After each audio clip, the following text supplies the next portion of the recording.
বিশাল মরুভূমির মাঝে আলো আর বিনোদনের শহর লাস ভেগাস, বিশ্বজুড়ে পরিচিত ঝলমলে ক্যাসিনো, বিশাল হোটেল আর রাতের অসাধারণ লাইফস্টাইলের জন্য। গত পর্বে এই লাস ভেগাসের ঝলমলে সৌন্দর্য আমরা প্রত্যক্ষ করেছি। আজ আপনাদের নিয়ে যাব লাস ভেগাস শহরের অদূরে অবস্থিত দুটি অসাধারণ জায়গা দেখাতে, হুবার ড্যাম আর Red Rock Canyon National Conservation Area. দেখব মানব ইতিহাসের এক বিস্ময় হুবার ড্যাম, যেখানে প্রকৌশলী আর প্রকৃতি একসাথে মিশে আছে। এরপর ঘুরে দেখব রেড রক ক্যানিয়ন স্টেট পার্কের লাল পাথরের পাহাড় আর মরুভূমির নীরব সৌন্দর্য। শহরের কোলাহল আর প্রকৃতির প্রশান্তি, এই দুয়ের মেলবন্ধন নিয়েই আমাদের এই যাত্রা। চলুন শুরু করা যাক আমাদের এই রোমাঞ্চকর অভিযান।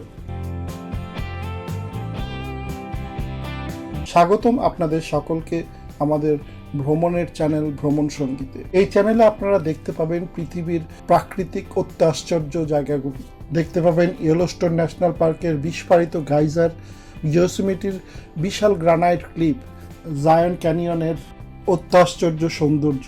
এর সাথে থাকবে তুষারে ঢাকা পর্বতশৃঙ্গ, গভীর বন, প্রবাহমান নদী, জলপ্রপাত আর ঝর্ণা। থাকবে বন্যপ্রাণীদের সাথে সাক্ষাৎকারের গল্প। শুধু প্রকৃতি কেন, এই চ্যানেলে আমরা আরো ঘুরে দেখব বিশ্বের সবচেয়ে সুন্দর সুন্দর শহরগুলি, আলো ঝলমলে স্কাইলাইন, সৃজনশীল আর্ট, ইতিহাস আর ঐতিহ্যের গল্প। তাই যদি আপনি ভালোবাসেন ভ্রমণ, প্রকৃতি, পর্বত, ওয়াইল্ড লাইফ আর পৃথিবীর সুন্দর শহরগুলো, তাহলে এই চ্যানেলটি ঠিক আপনার জন্য। সাবস্ক্রাইব করুন, নোটিফিকেশন অন করুন আর বেরিয়ে পড়ুন আমাদের সাথে পৃথিবীর সৌন্দর্য খুঁজে পেতে। আমরা এখন বেরোচ্ছি হুবার ড্যামের উদ্দেশ্যে। এখান থেকে দেখাচ্ছে 40 মাইল, লাগবে 53 মিনিট। হুবার ড্যামের পার্কিং লটে প্রথমে দাঁড়াবো, সেখান থেকে একটু ভিউ পয়েন্টগুলোতে দেখে তারপরে আর লেক মিট ঘুরে ফিরে আসবো।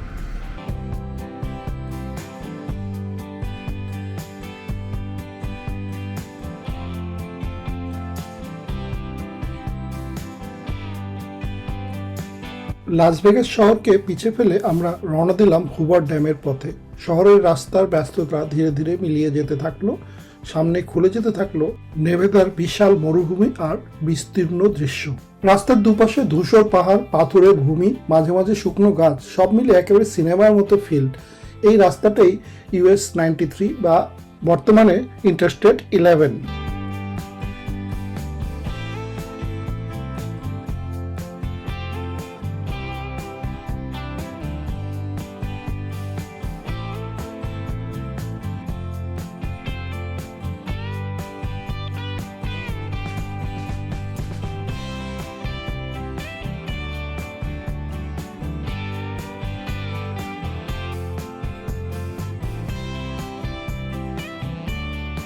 নতুন একটা ভিউ পয়েন্ট হয়েছে এই হাইওয়ে ইন্টারস্টেট 11-এর উপরে, ঠিক কলোরাডো নদীটা ক্রস করবার আগে।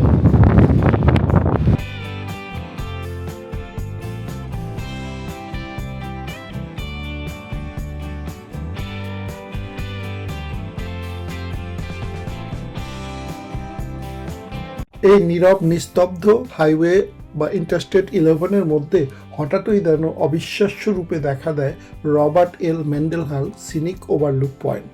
আমরা যখন এখানে পৌঁছেছিলাম, বাতাসের বেগ ছিল এখানে অত্যন্ত বেশি, মনে হচ্ছিল সবকিছু যেন ঝড়ে উড়িয়ে নিয়ে যাবে। তবে এখানে দাঁড়িয়ে যা দেখলাম তা ভুলবার মতো নয়। দূর থেকে লেক মিডের নীল জল, চারপাশের রুক্ষ পাহাড় আর দূরে ধীরে ধীরে ভেসে ওঠে হুবার ড্যামের অসাধারণ দৃশ্য। প্রকৃতির শক্তি, মানুষের সৃষ্টি, দুটোর মিলনে এই জায়গাটা সত্যি অবিশ্বাস্য। লাস ভেগাস থেকে হুবার ড্যাম যাবার পথে এই জায়গাটা অবশ্যই দাঁড়ানো উচিত।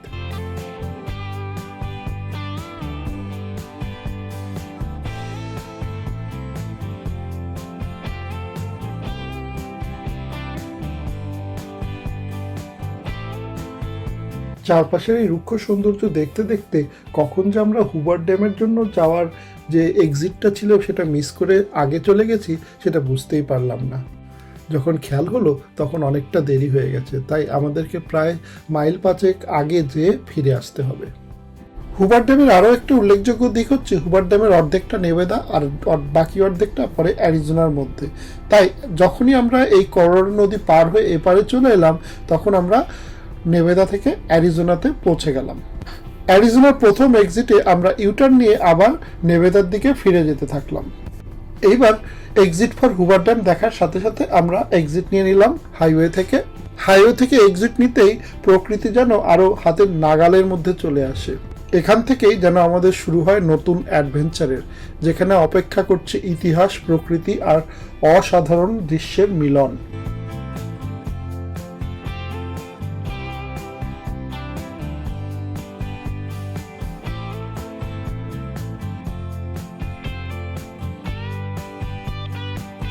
এই অপরূপ আইকনিক প্রকৃতির মধ্যে দিয়ে এগিয়ে যেতে আর একটু এগোতেই আমরা দেখতে পাই হুবার ড্যামের সিকিউরিটি চেকপয়েন্ট। গাড়ির গতি ধীরে ধীরে কমে আসে। এখানে সব গাড়িকেই একটা নজরদারির মধ্যে দিয়ে এগোতে হয়। চারিপাশের নিস্তব্ধতা, নীরবতা আর নিরাপত্তার কড়াকড়ি বুঝিয়ে দেয় এই জায়গাটার গুরুত্ব। ধীরে ধীরে এগোচ্ছি আর আমাদের এক্সাইটমেন্ট বাড়ছে।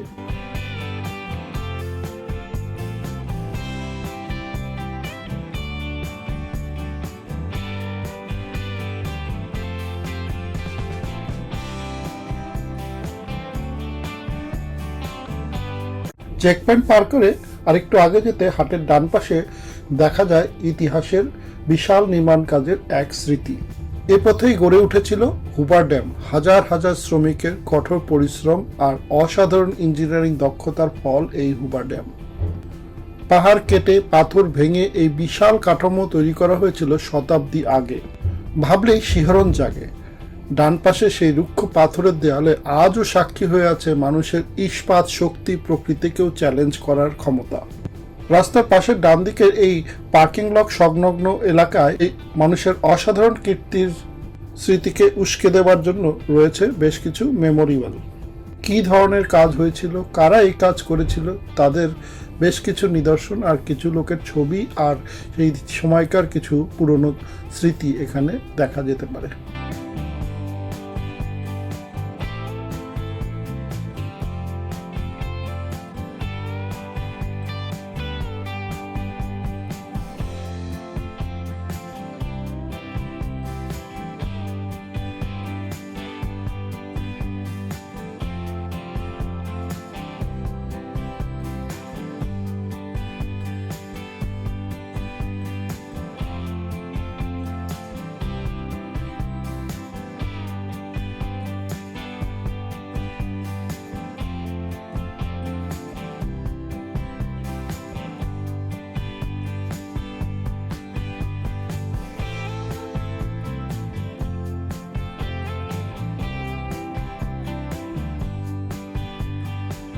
হুবার ড্যামে পৌঁছবার ঠিক আগে এটাই ছিল আমাদের শেষ স্টপেজ।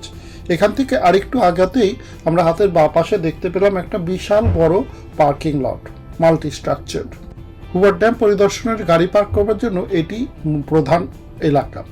তবে আমরা ডিসাইড করলাম হুবার ড্যাম ক্রস করে, মানে হুবার ড্যামের উপর দিয়ে গাড়ি চালিয়ে যে অ্যারিজোনা সেকশনে যে পার্কিং লটটা রয়েছে সেখানে গাড়ি পার্ক করে ফিরে আসবো, তারপরে হুবার ড্যাম দেখবার জন্য।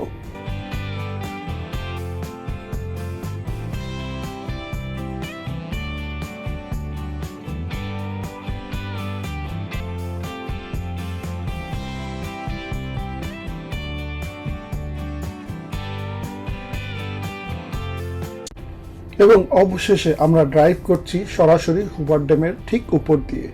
দুই পাশে গভীর খাজ, নিচে গর্জন করছে কলোরাডো নদী, সামনে ইতিহাসের এক জীবন্ত নিদর্শন।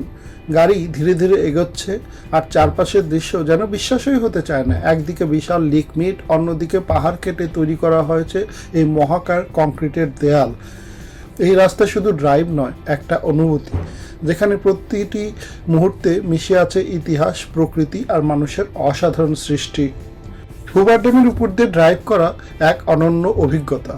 একবার হলেও জীবনে এই অভিজ্ঞতা অর্জন করা আমি নিজেকে ভাগ্যবান মনে করছি।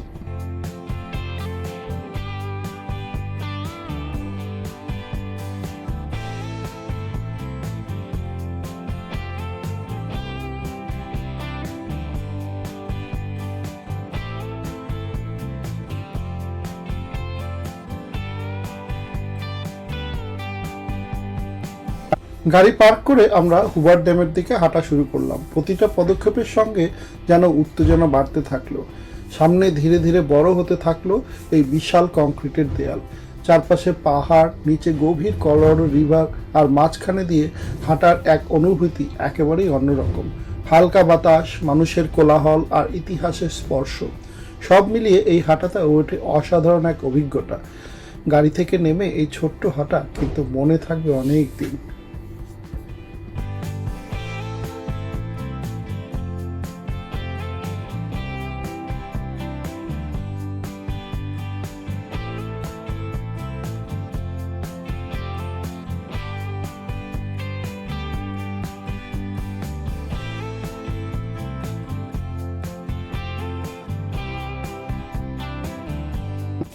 আমাদের সামনে দাঁড়িয়ে আছে এক মহাকায় সৃষ্টি, হুবার ড্যাম। পাহাড় কেটে নদীর প্রবাহ থামিয়ে তৈরি এই ড্যাম যেন মানুষের সাহস আর দক্ষতার এক জীবন্ত উদাহরণ। 1930-এর দশকে কঠিন সময়ে হাজার হাজার শ্রমিক দিনরাত পরিশ্রম করে গড়ে তোলে এই বিশাল কাঠামো। নিচে গর্জন করছে কলোরাডো নদী, যার শক্তিকে কাজে লাগিয়ে এখানে তৈরি হয় হাইড্রো ইলেকট্রিক পাওয়ার।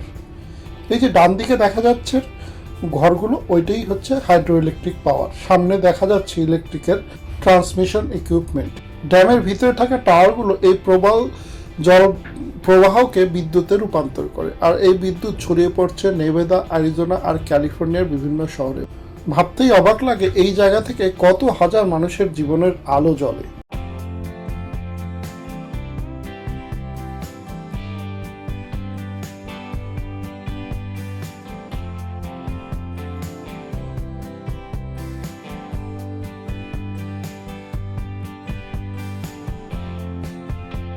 এই ড্যামের অপর পাশে রয়েছে লেক মিড, শান্ত নীল জলের বিস্তৃতি, আর অন্য পাশে রয়েছে গভীর খাদে নেমে গেছে নদী। দুটি একেবারে ভিন্ন জগৎ, কিন্তু একসাথে যুক্ত এই ড্যামের মাধ্যমে। আর একটু উপরে তাকালেই চোখে পড়বে আধুনিক ইঞ্জিনিয়ারিংয়ের আরেক বিস্ময়, মাইক ও ক্যালাঘান প্যাট তিলম্যান মেমোরিয়াল ব্রিজ। হাইওয়ে US 93 অথবা বর্তমানের ইন্টারস্টেট 11-এর উপর দিয়ে থাকা এই আর্চ ব্রিজটি আকাশ ছুঁয়ে আছে। একদিকে ইতিহাসের ড্যাম, অন্যদিকে আধুনিক ব্রিজ, দুটো মিলে এখানে তৈরি হয়েছে এক অসাধারণ মিলন। হুবার ড্যাম শুধু একটি দর্শনীয় স্থান নয়, একটি অনুভূতি, যেখানে প্রকৃতি, শক্তি আর মানুষের অসাধারণ কৃতিত্ব একসাথে জীবন্ত হয়ে ওঠে।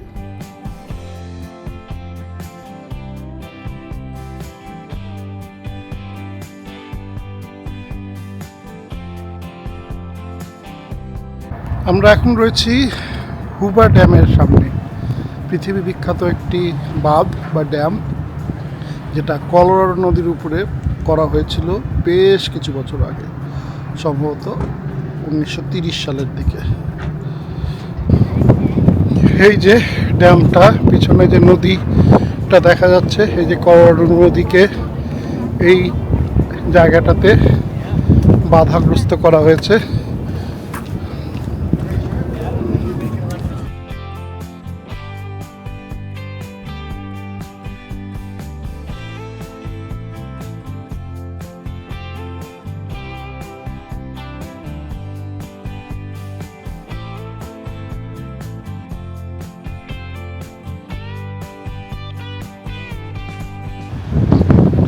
এবার এই পারে চলে এলাম আমরা, যেখানে নদীতে আটকানো হয়েছে পিছন দিকটা নদীর। এই যে এখানে অ্যারিজোনার টাইমটা দেখানো হচ্ছে, আমাদের 1 ঘন্টা এগিয়ে। এদিকে বড় নদীটা দেখা যাচ্ছে, কলোরাডো।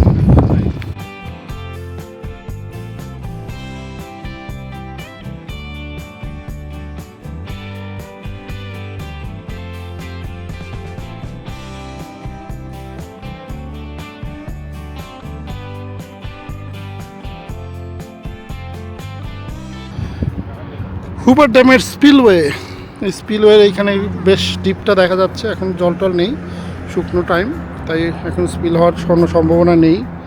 কিন্তু যখন যদি থাকে তাহলে এই জায়গা দিয়ে জলটা বের করে দেওয়া হয়।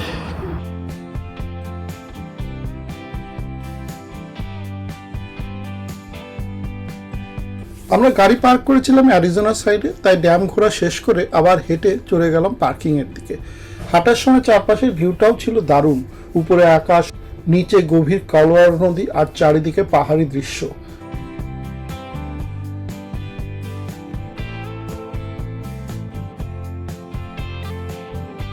প্রায় ঘন্টা দুয়েক সময় নিয়ে আমরা ঘুরে দেখেছিলাম এই হুভার ড্যাম।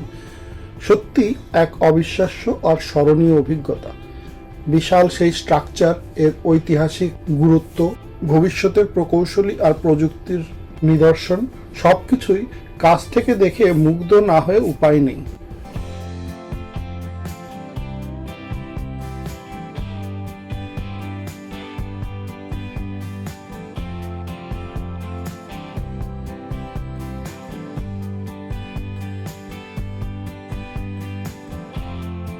তারপর গাড়িতে উঠে আমরা আরেকবার ড্রাইভ করে ক্রস করলাম এই পুরো ড্যামটা।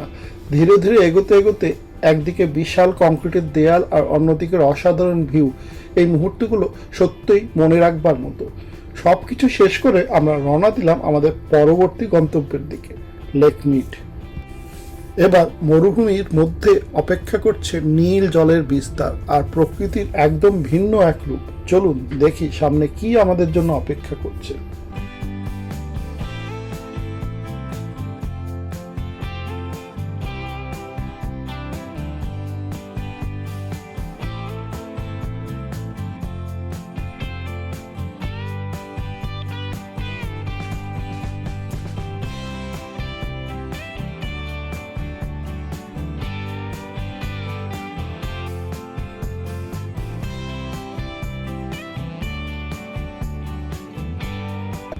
অল্পক্ষণের মধ্যেই আমরা পৌঁছে গেলাম আমাদের পরবর্তী ডেস্টিনেশন লেক মিড।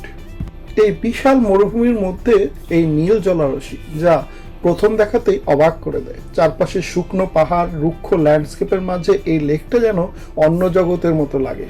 আজকের দিনে আমেরিকার সবচেয়ে বড় রিজার্ভয়ারগুলোর মধ্যে এটি অন্যতম। এই রিজার্ভয়ার নেভাদা, অ্যারিজোনা আর ক্যালিফোর্নিয়ার মতো আশপাশের রাজ্যগুলিতে জল সরবরাহ করে। শুধু তাই নয়, জলের মাধ্যমে উৎপাদিত হয় বিদ্যুৎ, যা পুরো অঞ্চলের জন্য অত্যন্ত গুরুত্বপূর্ণ।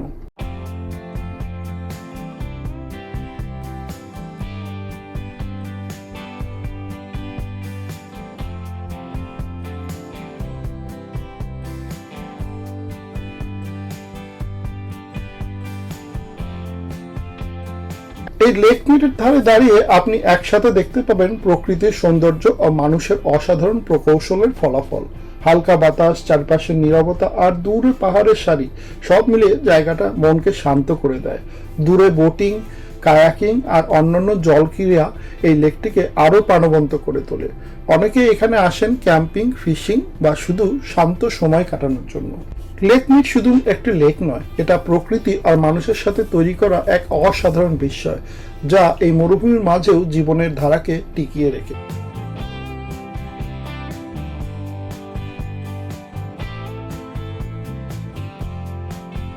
লেক মিডের শান্ত সৌন্দর্য উপভোগ করার পর আমরা এবার রওনা দিলাম আমাদের পরবর্তী গন্তব্য রেড রক ক্যানিয়নের পথে।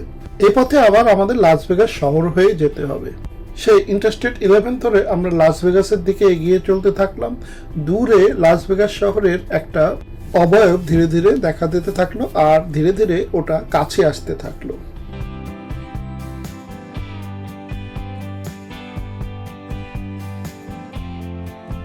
লাস ভেগাস শহরের বেশ কাছাকাছি যখন আমরা পৌঁছে গেছি, তখন খেয়াল হলো কাল রাতে আমরা লাস ভেগাস শহরের ওয়েলকাম সাইনটা রাত্রিবেলা দেখেছিলাম, বেশ ঝলমলে ছিল। দিনের বেলা এটা কেমন দেখতে হয় সেটা দেখার একবার ইচ্ছে হলো।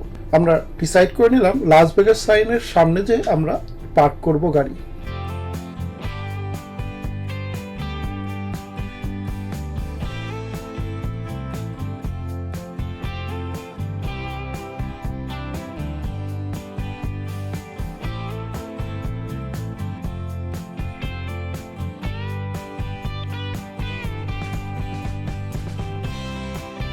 লাস ভেগাসের ওয়েলকাম সাইন, খুবই বিখ্যাত, লোকে এখানে দাঁড়িয়ে ফটো তোলে। আমরাও এখানে পার্ক করে ফটো তুললাম আর কিছু ভিডিও করলাম।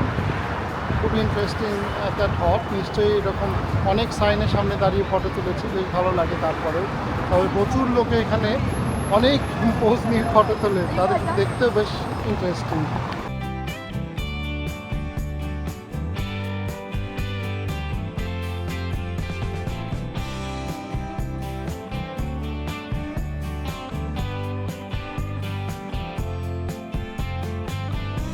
লাস ভেগাস শহরের দক্ষিণ পাশে অবস্থিত এই welcome to fabulous Las Vegas sign Las Vegas শহরের একটি আইকনিক ল্যান্ডমার্ক। দিনের আলোতে এই সাইনটা একদম অন্যরকম লাগে।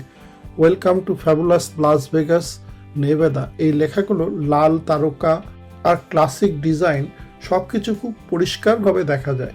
1959 সালে তৈরি এই সাইনটি আজও শহরের প্রতীক হয়ে দাঁড়িয়ে আছে। চারপাশে মরুভূমির আবহ, সামনে রাস্তা দিয়ে চলতে থাকা গাড়ি, পাশে এয়ারপোর্ট, সব মিলে এই জায়গাটা একটা আলাদা ভাইব আছে।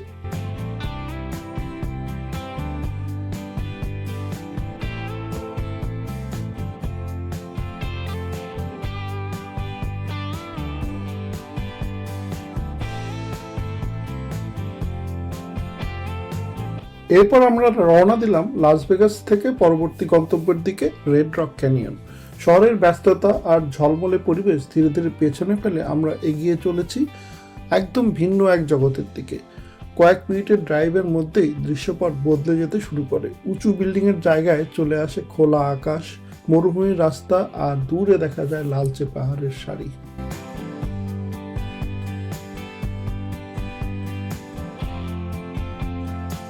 আর অল্প কিছুক্ষণের মধ্যেই আমরা পৌঁছে গেলাম রেড রক ক্যানিয়নের গেটে।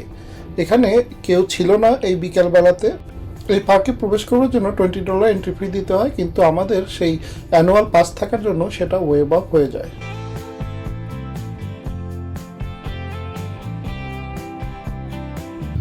দিনের শেষটা করছি এই রেড রক ক্যানিয়নের এই টকটকে লাল পাথরের পাহাড়ের সামনে দাঁড়িয়ে। একটা বেশ সুন্দর দিন কাটালাম, হুবার ড্যাম ঘুরে এলাম। আজকে লাস ভেগাসে এবার থাকবো রাত্রিবেলাটা।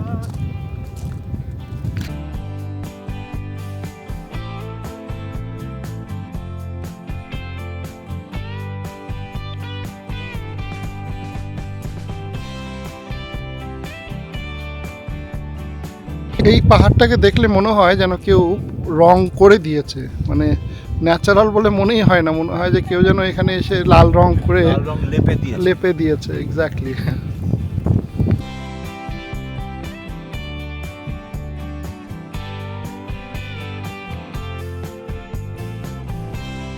আমরা এখন এসে পৌঁছেছি কালিকো হিলস, যা রেড রক ক্যানিয়নের সবচেয়ে জনপ্রিয় আর সুন্দর অংশগুলোর একটি। এই জায়গার সবচেয়ে বড় আকর্ষণ হলো এর উজ্জ্বল লাল রং, কমলা রঙের পাথরের পাহাড়, যা সূর্যের আলোতে আরও বেশি জীবন্ত হয়ে ওঠে। লক্ষ লক্ষ বছর ধরে বালির স্তর আর প্রকৃতির পরিবর্তনের মাধ্যমে তৈরি হয়েছে এই অসাধারণ ফরমেশন। এখানে হাইকিং করার জন্য দারুণ কিছু ট্রেইল আছে, সহজ থেকে শুরু করে চ্যালেঞ্জিং রুটও রয়েছে। পাথরের উপর দিয়ে হাঁটতে হাঁটতে চারপাশের দৃশ্য দেখা সত্যিই মন ছুঁয়ে যায়। এই পাহাড়গুলোর স্ট্রাকচার আর রঙের বৈচিত্র্য এতটাই ইউনিক যে প্রতিটা কোণ থেকে আলাদা আলাদা ছবি তোলা যায়। এই সন্ধ্যা পড়তি আলোতেও এই জায়গাটাকে এত সুন্দর লাগছে।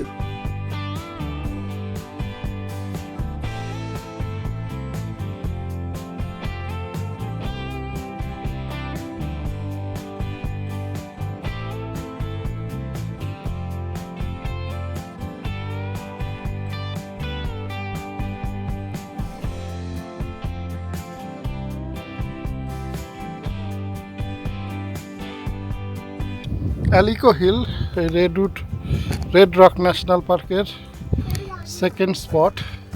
এইখানে তো লাল রংটা মানে আরও জ্বলছে, যদিও সূর্যের আলো আর নেই, সূর্যের আলো শেষ হয়ে গেছে, তারপরেও জল জল করে জ্বলছে।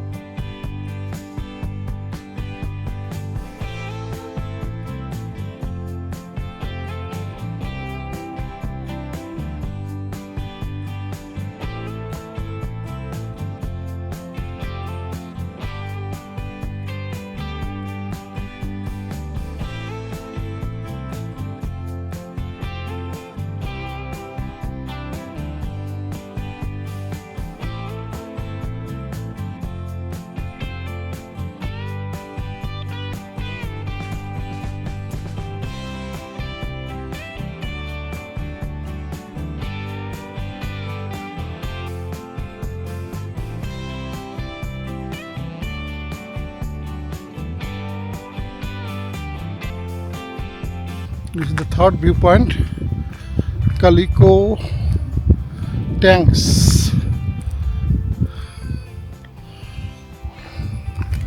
পিছনে কালো পাহাড়, সামনে এই বিশাল দুটো বোল্ডারের মতো পাহাড়,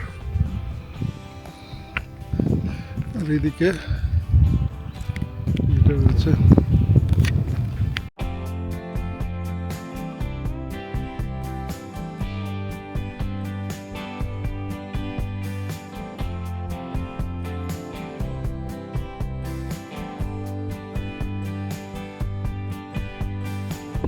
হাই পয়েন্ট লুকআউট এই পয়েন্টটার নাম।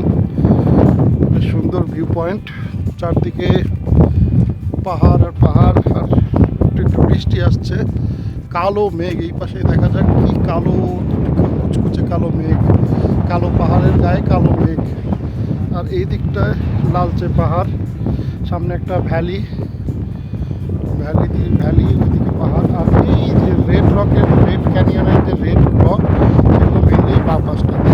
আমরা ওখানে কয়েকটা 3টে স্পটে দাঁড়িয়েছিলাম, দেখলাম। এই জায়গাটা অসাধারণ সুন্দর, যদিও টাইম নেই আমাদের কাছে, বেশিক্ষণ দাঁড়াতে পারবো না, ঠান্ডাও লাগছে, বাচ্চাগুলো কয়েকজন সোয়েটারও আনেনি, তাই বেশিক্ষণ দাঁড়াবো না, চলে যাবো।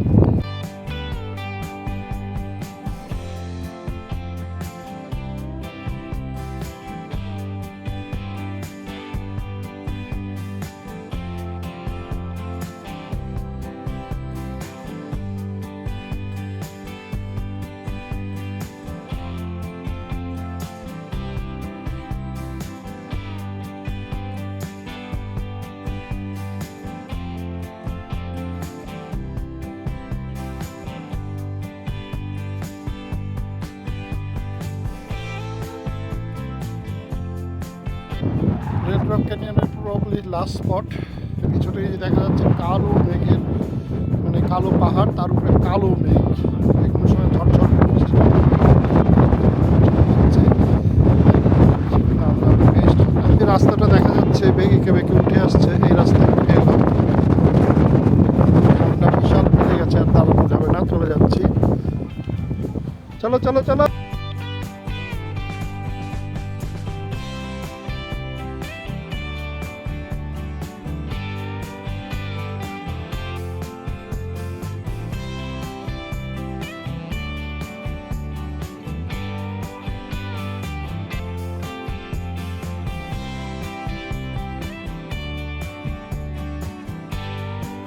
এই সময় আমরা এই 13 মাইলের সিনিক লুপ ড্রাইভের মোটামুটি মাঝামাঝি জায়গায় ছিলাম।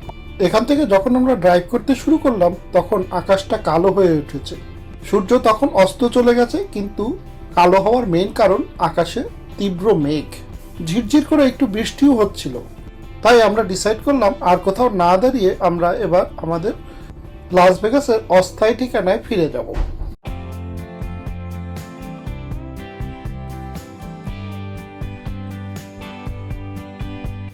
আমাদের সারাদিনের এই ঘোরাঘুরি শেষ করে আমরা যখন আমাদের এয়ারবিএনবির বাড়িতে ফেরত আসলাম, তখন একটা দারুণ সারপ্রাইজ আমাদের জন্য অপেক্ষা করছিল। আমাদের ট্যুর পার্টির যারা আগে ফিরে এসেছিল, তারা ইতিমধ্যে বারবিকিউর প্রস্তুতি নিয়ে ফেলেছে। চারপাশে গিলে গরম ধোঁয়া, সুগন্ধ, একদম মন ভরে গেল। ক্লান্ত শরীর, কিন্তু মনটা একদম ফ্রেশ হয়ে গেল এই আয়োজন দেখে। সবাই একসাথে বসে গল্প করতে করতে হাসি ঠাট্টার মাধ্যমে বারবিকিউ উপভোগ করাটা যেন পুরো দিনের সেরা মুহূর্ত একটি হয়ে উঠল।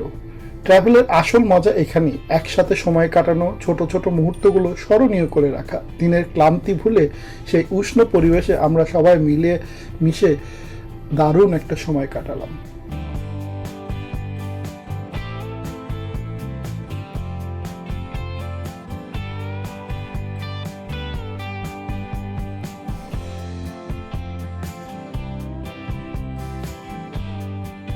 পরের দিনটা আমরা শুরু করেছিলাম ভ্যালি অফ ফায়ার স্টেট পার্কে। সূর্যের আলো লালচে পাথরের উপরে পড়ে পুরো জায়গাটা যেন আগুনের মতো জ্বলজ্বল করছিল। এরকমই তো এই জন্য এর নাম ভ্যালি অফ ফায়ার। প্রকৃতির এক অসাধারণ সৌন্দর্য। আর সন্ধ্যা নামতেই ফিরে এসেছিলাম লাস ভেগাসের ঝলমলে দুনিয়ায়। একে একে ঘুরে দেখেছিলাম সব বিখ্যাত হোটেলের ভিতরটা। শুরুটা বালাজিও হোটেল দিয়ে।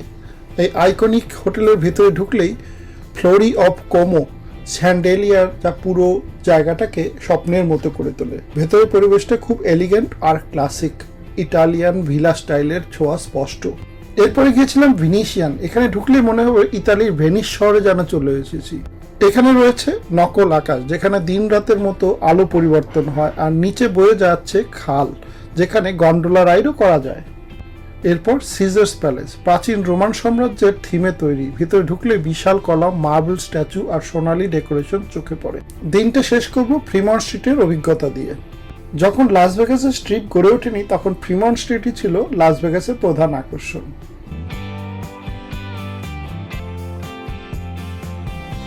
আজকের মতো এখানেই শেষ করছি। সকলকে ধন্যবাদ জানাচ্ছি আমাদের এই ভিডিওটি দেখবার জন্য। আপনাদের যদি ভিডিওটি ভালো লেগে থাকে তাহলে কমেন্ট করে অবশ্যই জানাবেন। সকলের সাথে অবশ্যই শেয়ার করবেন।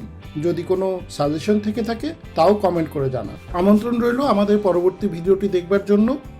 আজকে তবে এখানেই শেষ করছি। আবার আপনাদের সাথে দেখা হবে আমাদের পরবর্তী কোনো একটি ভিডিওতে। ততদিন পর্যন্ত সকলকে জানাই শুভ বিদায়।